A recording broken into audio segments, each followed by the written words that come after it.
Bună, bebe și fete, am revenit cu partea a doua. Poți să duci și zăpadă.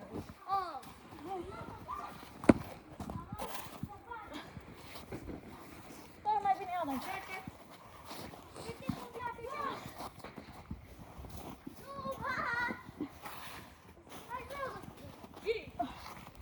Ia, mergem să mă dau.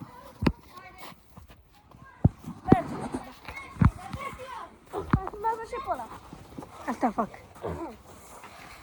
Ce vreau să-l fac mai gros, că nu prea se vede chiar așa de bine. Și să fie așa mai gros.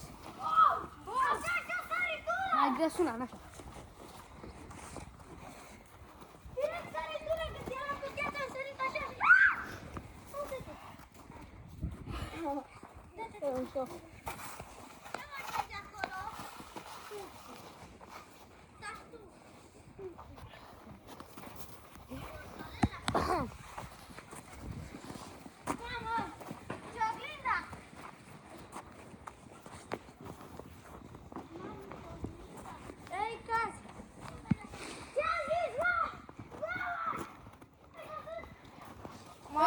Bă, păi... Nu mai... Și lasă-mă că facem noi. Facem după? Da, De câte etaje îl faceți? De 3. de două, da, mari.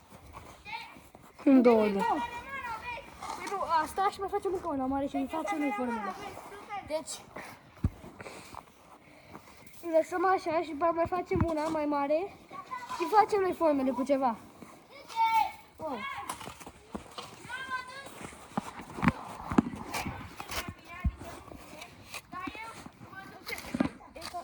Greu așa.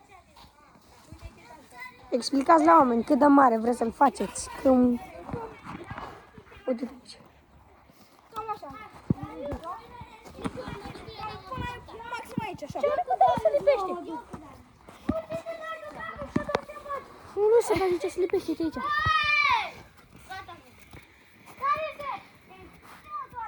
Și ce ne se pare asta de trei bine. Ține un pic așa. Da, adică una pe mine.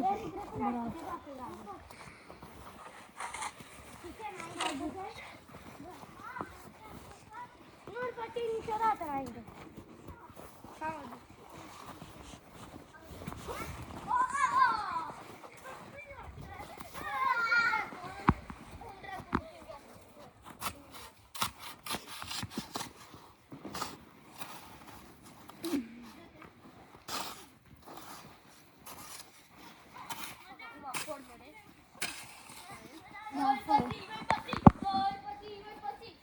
Ia să vedem cum e.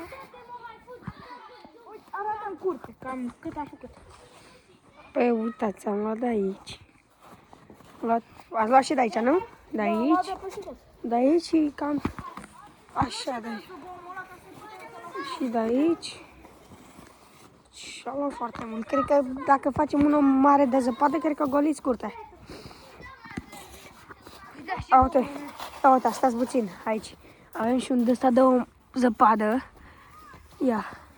Nu pot eu să fac cu două mâini, cu o mână, pardon. Dă-te. Hai să dăm drum. Avem 3 minute, mai ținem? Sau facem update, revenim cu update? Hai, revenim. Hai.